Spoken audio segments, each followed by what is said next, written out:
Hello everyone there in YouTube world. My name is General Kenobi, and like always, I got a good one for you today. We are continuing the month of December with the Nostalgia Critic, and today he's reviewing another one of my favorite Christmas movies, The Polar Express, or as I like to call it, the Tom Hanks movie, because Tom Hanks voices the train conductor, the main character, the train bum, Santa Claus, and I'm sure there might be a couple others that I'm missing, but he voices quite a few characters in this movie. But the movie is still good. It's one I enjoy watching. There's a lot of good music in it, and let's see what Doug Walker has to say about it. This episode brought to you by DoorDash, the app that brings you food you're craving right now, right to your door.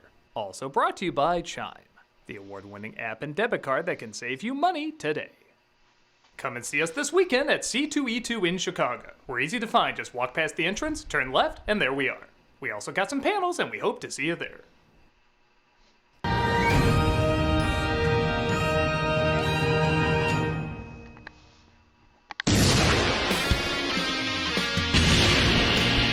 Try not to blow my eardrums out.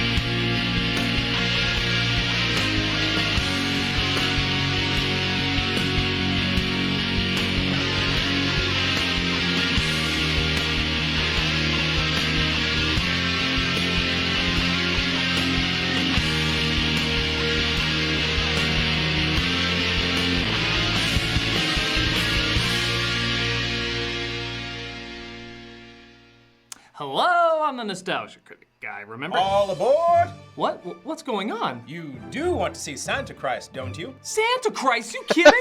No! He drops by here every year. If I really wanted to see him, I could make it happen. Well, that's a shame. I guess we'll go without you. A lot of people have mixed feelings about the Polar Express. You're not going to let your curiosity get the best of you. Oh, wait, get the hell out of here! Well, luckily I slipped the editor 50, so... Nah. How does it even work? I edit these. You're all the people in the world who are not sure if Santa Christ exists. There's only one other person on the train. Shouldn't it be a crazy high number, like 20? I don't question the magical yet inconsistent choices of the bearded one. Well, could you? Because this kid from certain angles looks a little uncanny valley. Just sit back and enjoy the enchanted journey of... How much do I have to pay for you to never make that face again? Santa Christ! Welcome to my home. Wow, the empty place inside of me is filling up. I simply cannot get enough. Yeah, let's get a picture. Play some whimsical music. And smile charming but awkwardly at each other. Ah! What are you eating, kid? Next one. I'm sorry, so what was the point of this? Smile. Music. Awkward finale. Am I facing you? Doesn't matter. Off we go. Wait a minute, that's it? Well, what do you expect? Our source material is a picture book. Pay at the front desk. Remember this enchanted night. It was 3 minutes. I clocked it at 2. I guess when you think about it, adapting a picture book isn't exactly the easiest thing. As much as I mock movies that do it poorly with dog-ass kissing mom genocide or dirty hose, I do acknowledge it is difficult to take a short story for little kids and stretch it out to 90 minutes. That's one of the reasons I think films like Where the Wild Things Are, Hugo, and Paddington I pretty much consider flawless masterpieces. Because not only did they expand on these incredibly short stories, but they stay true to the vision and themes of them. And not, Kiss it, Whoville! you do you. Maybe that's why, despite its flaws, I have grown a soft spot for Robert Zemeckis' Polar Express.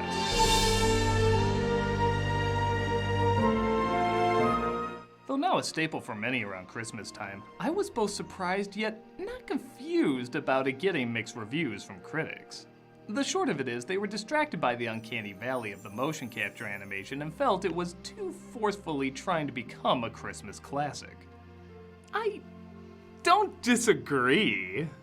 But what the film gets right, especially when compared to other picture book adaptations, I think is worth giving high praise. I remember growing up with the story and really appreciate the film tried to entertain people the same way the source material did, rather than shove whatever slang, pop cultural references, or far butt humor will be dated in a way. That seems to be less and less with kids' book adaptations, and I really think this film should be applauded for it. But yes, there are clearly things that don't work. Yet, to the film's credit, they are interesting things that don't work. Whether you get into it or you don't, people love to discuss this movie. Like they enjoy figuring out exactly what it is that makes them enjoy it enough, or what it is that turns them off just enough. I'll admit I'm one of those people that loves talking about it, and that's what I'm gonna do today. So if you're ready to discuss what doesn't quite look right. I said quite, not painfully. Oh, maybe I should use some different CG makeup. Better? Leave. This is the Polar Express. First off, I want to give this movie credit for having the balls to actually be rated G. I know it sounds weird, but nowadays and even back then, studios thought a film had to be PG or higher for people to see it. So they'll add an occasional swear word or sometimes nothing at all to get it that PG rating. This film has more scary imagery than Inside Out, but it doesn't think your kids are pussies. I should also point out this movie was originally supposed to have Tom Hanks as all the roles. He does have a lot of them, but Zemeckis saw he was getting exhausted and scaled it down to motion capturing for only 5, including the main kid and the conductor. I will say since they Okay, didn't so I go all think the I way with him missed playing one. all I the need to- characters, I'm not think sure they who should the just fifth kept one him is. as the conductor. The idea of a one-man show with CG animation I do find fascinating, especially in a story that teases this could all be a dream. But when it's not all him, you do notice the Hankisms more when compared to the characters that are played by other actors. I mean, the idea of getting other actors is to work off different energy of other performances, bringing in something new and fresh. But when half of them are the same person, you get a little too used to the same expressions and reactions. Even the designs look the same. Every character he plays has that tick-style chin, weird eyeliner eyes, and train whistle lips. This isn't makeup, it's animation. You can make him look however you want. Make him look however you want! With that said, I think he does do pretty good. Though Josh Hutcherson does the main character's voice, they work pretty well off each other to make this kid, named Hero Boy, by the way. What, did you just watch Gordy? Seem like a believable onlooker who has a lot of doubt. It's like Big if Hanks and his best friend played the same role. In a PS3 game. And to hold everyone's presents, his sled would have to be bigger than an ocean liner. And yeah, I guess I should talk about Oh, I the think he also animation, plays as the for father. many, it is the most distracting part. I personally think it looks great. For 2004. There's no question it's trying to go beyond what it's capable of doing at the time, and yes, they maybe should have waited 10 more years or so before trying this. But when you realize this came out the same year as Scooby-Doo 2, Van Helsing, and Garfield, you may cut it a little more slack.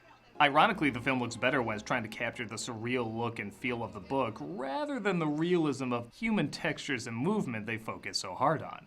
The characters don't need to look real, they just need to feel real. And a clever stylized look can accomplish that. If it looked too real, I'd be questioning why the camera can go through glass paper or whatever this is. I think the film shines more when it tries more weird stuff like that. Hero Boy is starting to have doubts about Santa, but suddenly a mysterious train appears outside. I reckon we have a 50-50 chance at this.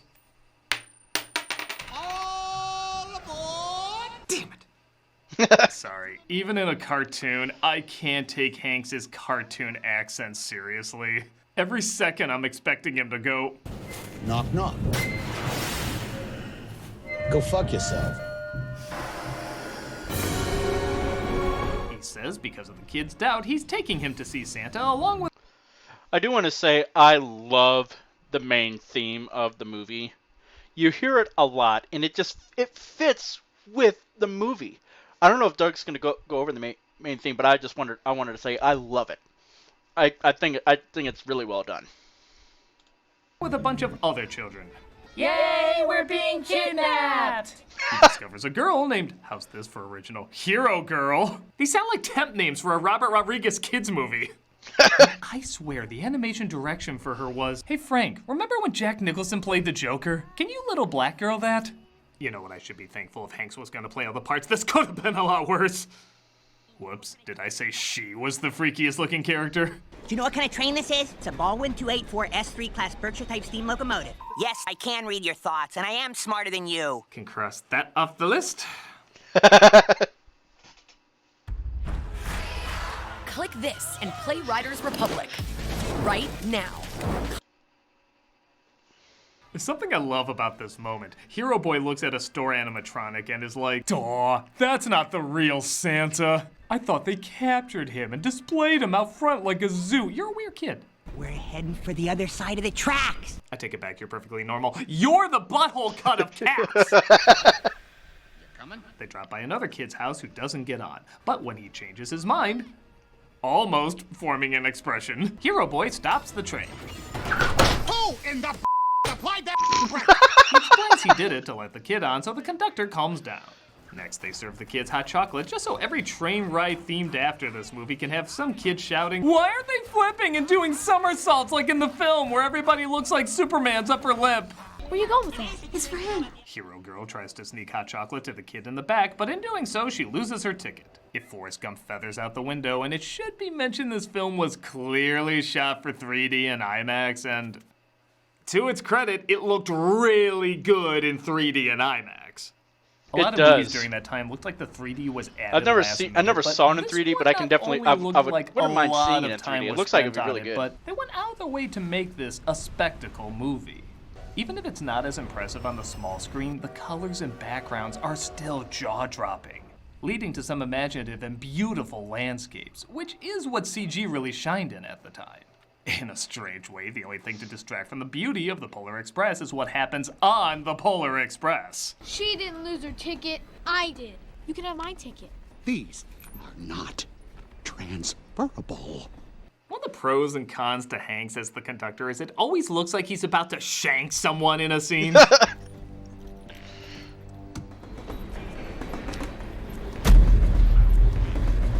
No, it's nothing that crazy. They just climb to the top of the train to make their way to the front. What the fuck? Hey! I found your ticket! Now, I guess it's possible this is the shadow of the homeless man he discovers on top. If so, why did he take her to the back, and where the fuck did they go? Did they forget there was an inside of the train they were inside of? And by God, how do so many animated characters survive the cold wearing the equivalent of a bath towel? Would you like to hear about movies? They're all the best I've ever seen in my life! Is there something I can do for you?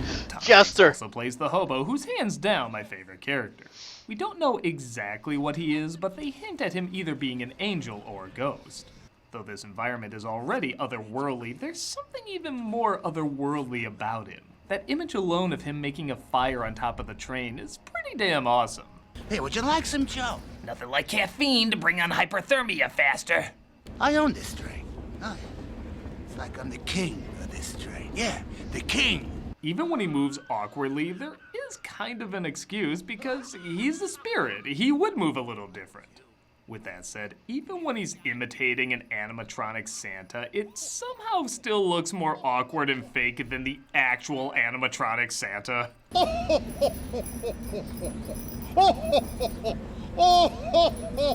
Screw the fireplace. This is what you should loop on your TV around Christmas time. A lot of the film is discussing doubt and faith.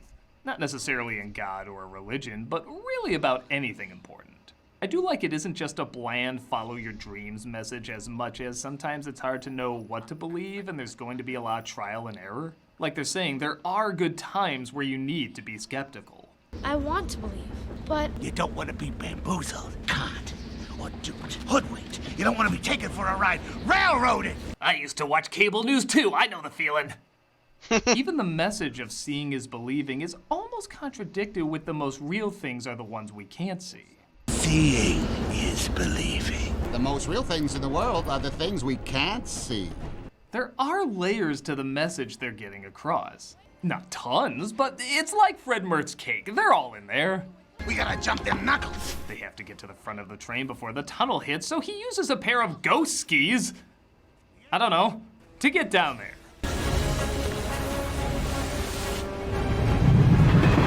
I'm surprised this hasn't become Come on, you a call theme that park filler? ride. Jim Carrey would have had his head in a woman's breast by this point. That's how you filler. Because he literally filled her. I just realized that. You! I thought you got thrown off it! He gets to the front and discovers Hero Girl, but the train starts speeding out of control. What about this red one? It looks like a brake! No, he said this was the brake! Are you sure? Are you sure? Are you sure it isn't the lever that says blatant character arc? The train continues to speed on the world's unsafest track, and it pretty much becomes a VR roller coaster. We're dropping faster than a presidential approval rating! Ouch. It slips onto the ice, and again, this can all be seen as filler, but it is a lot of fun. What more character do I need from these people? I got it. Go ahead and give me the stuff that CG is best at. Action and attempts to destroy Disney. So he did skip over something. The two people that control the plane. The train. The engineer and the other guy. They actually did have a bigger scene. They had a bigger role. They had done the drawing animation for it and did the voice acting for it. However, one of them passed away while they were still in the final processes of doing the CGI animation, and they felt that number one they didn't want to finish it without they couldn't finish it without him because they still needed to do the CGI animation, motion capture and whatnot. And they also felt that it really wasn't too necessary to the movie, so they ended up cutting that scene. But if you have the Blu-ray or the DVD, it is one of the deleted scenes on the video. Once they literally get back on track, all the children inside are presumed dead, and the conductor talks about a strange time when someone saved him from falling over. Someone saved you? Or something. An angel. Maybe. Nah, that's bullshit. Now let's go see Santa Claus. Mind your steps now. They're brought into a car that's filled with all sorts of forgotten toys. What are they doing here? It's a new concept the boss came up with. He calls it Toyture. Wait till you see what he has in mind for the one based on me. Speaking of which, I think this puppet is giving someone a Woody. Oh, yeah, I know what you are. You're a doubter! A doubter! You don't believe! You're a doubter! Still less scary than when Zemeckis had Jim Carrey do it.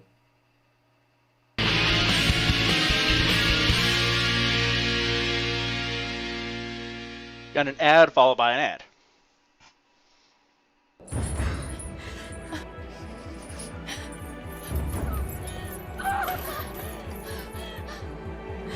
Skip.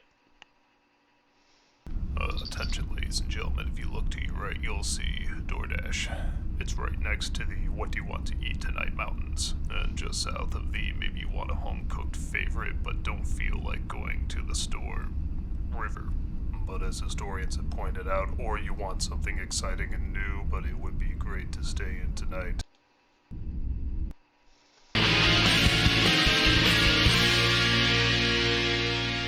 So, we're about 45 minutes in. Why not suddenly make this a musical? The best time of the year when everyone comes home. Now, I know what you're thinking. What? They had that song earlier. But that was a show being put on for the kids on the train. Like I said, they even do that on these Polar Express themed rides. That doesn't make it a musical yet because that could qualify in a non-musical environment. This is the first time someone is singing to express their thoughts and it comes right the hell out of nowhere. It'd be like Bruce Wayne singing halfway through Batman Begins because they went to an opera earlier. It doesn't count and it'd be distracting as fuck. And all the dreams of children, once lost, will all be found. If Hanks is in it, I'm just assuming you were looking for an Oscar already. It also doesn't help that it's not a very good song. It's not awful, but it's cheesy as hell and feels like they're trying to plant it as a song you'll sing with other Christmas carols. The best you'll get is children's recitals, and that's because kids kinda remember the notes when they fall asleep during this song. Look, the Northern Lights. I actually like the Wow, song. we literally just saw reindeer and presents in the sky like God's Etch-a-Sketch. But this is the moment that impresses us, I guess. What's stranger than everyone singing 45 minutes into the movie? Everyone singing another song immediately after.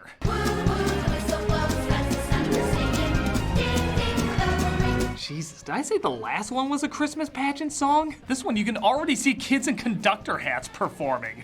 And you know, for all that build-up, the North Pole's kind of boring. It is neat that it's based around the Pullman factory from Chicago, but I'm sorry, this is a lame-ass place to see Santa. It's so lifeless. This isn't where the elves work, this is where they're imprisoned. Even the music playing makes me think there's gonna be a character from BioShock around the corner.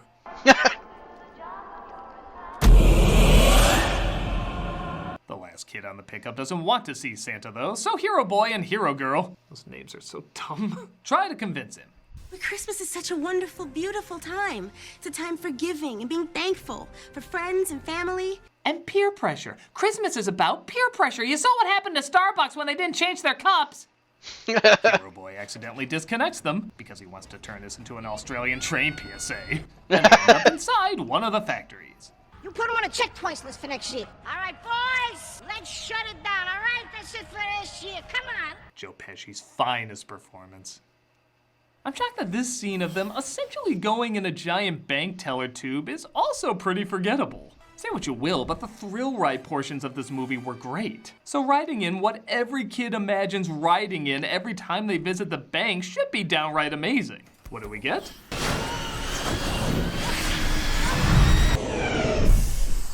It's like going down McDonald's playground slide while watching 2001 on your phone.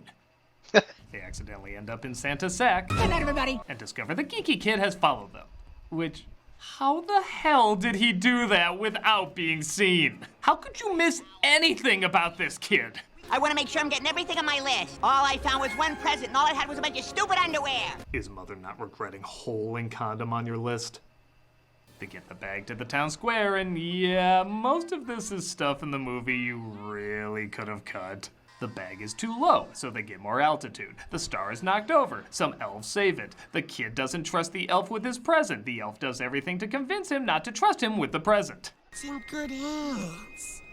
Trust me. See, we make one of those every year for you just to destroy it. Why? Because we can. Honestly, everything from when they arrive to when they meet Santa could have been majorly trimmed or completely cut, and you still would have met the theatrical runtime and missed nothing. Apart from the Christmas Story kid sounding more like a duck fucking a goose. We got plenty of time. We got nothing but time. We got time to kill. Imagine if Laffy Girl listened to a compilation of him instead of her laid-back music. And then we were on what looked like a frozen lake, but I know it was just an optical illusion caused by moonlight and atmosphere. Because you can't put a train track.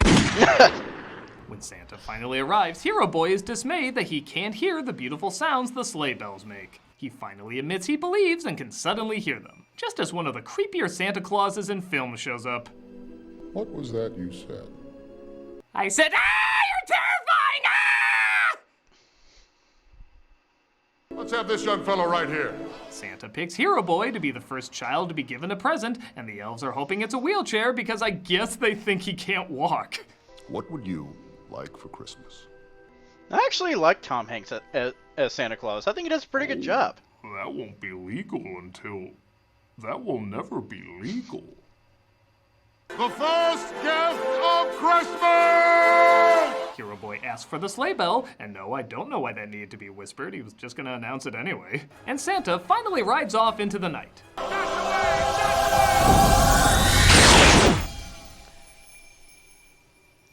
That wasn't supposed to happen, folks. Again, he skipped over some of the music. The soundtrack in general for this movie is awesome, especially when he's taken off like that. I played the trombone when I was in school, and I love it when the trombones get their moment to shine. They don't get it very often, but when they do, that's good. Well, best get started on the funeral. Why does his blood smell like candy canes? It's funny, for as hard as Zemeckis tried to make this timeless, it's like he said, let me have one painfully dated thing in it. Lift your spirits, swing that girl, right on top of the world tonight, yeah. Even though this isn't a Weinstein production, I still feel like they stepped in for that joke.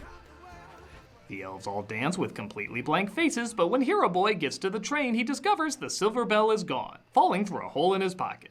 Ha! You should have asked for a new robe for Christmas, dumbass! Gee, that's really too bad. Really? If I could clone you so I could repeatedly kill you, I wouldn't, because temporarily that would mean there'd be more than one of you, but I would think about it very closely. For hours. The children are dropped off back home where they'll wait for their presents to be delivered. It doesn't matter where they're going. What matters is deciding to get on. So remember, kids, when a stranger asks you in the middle of the night to go with them to see Santa Claus, do it. You'll have no regrets whatsoever. Wake up! Santa's been here! Santa's been here! The next morning, Hero Boy opens all his gifts and sees a special one from Santa. It's a lump of coal. It says, "Thanks for dropping my bell, ass biscuit."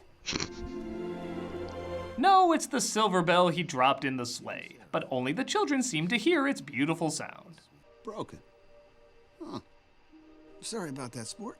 Teacher says every time a bell rings, a 3D animator cries, looking back years later. Now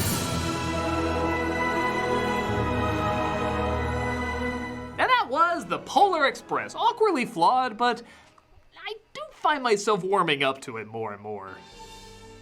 When it came out, I guess I was more critical of it, and yes, all the problems people point out are true. But after so many lesser cheap adaptations of kids' films, I really do admire this one tried to pull as much from the book as possible.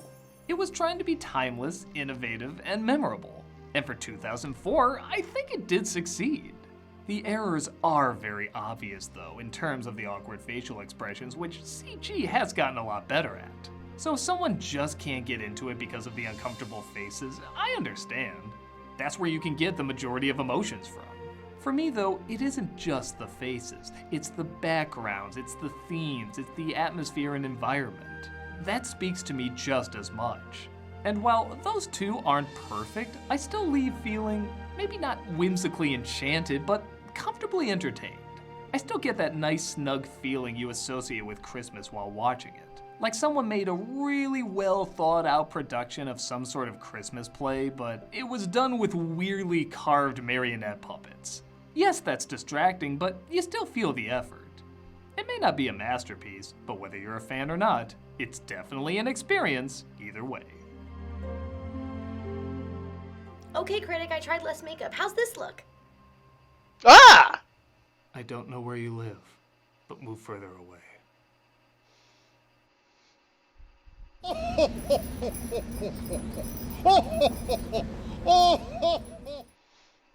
Hey, Doug Walker here doing the charity shout out. Every December we do this thing where I play this old clip of me telling this Christmas story of something that happened that ties into a charity when we were shooting a Christmas episode. So I'm just going to do the same thing here, and yeah, obviously I'll go into what the charity is in that video as well. Take care. Alright. So yeah, that was Doug Walker, Polar Express. A movie I enjoy. I enjoy seeing it every year. I love it. The point of this isn't to me to agree or disagree with Doug Walker. It's to react to what he's reviewing, give my input and whatnot. So yeah, I love the movie. I like the music, the message, all that, and it's just a really good movie. It has its flaws, yes, but I think it's a great movie. So that's gonna do it for this episode. Join us next time. This has been General Kenobi. We'll catch y'all later.